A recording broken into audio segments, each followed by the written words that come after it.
Hello বন্ধুরা, আজকে দুপুরে কি রান্না করেছি চলুন আপনাদেরকে শেয়ার করব। বেশি কিছু করিনি, তবুও দেখাবো। তো এই আপনার দাদার থালা, ভাত, আলু উচ্ছে পেঁয়াজ সর্ষে বাটা দিয়ে ঝাল ভাজা করেছি, এটা মাটন কারি। আর আমার জন্য হচ্ছে জল দিয়ে ভাত, পান্তা ভাত, আর এই শুকনো লঙ্কা ভাজা। আর এই আলুটা মেখেছি শুকনো লঙ্কা ভাজা দিয়েই। আর ডালের বড়া। এই হচ্ছে আমার খাবার।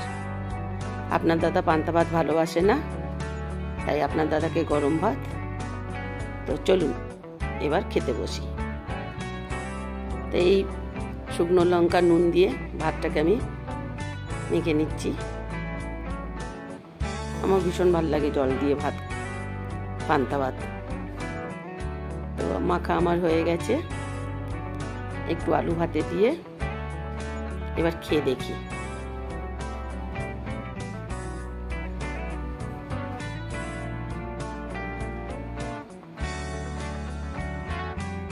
আমার তো ভীষণ ভালো লাগে।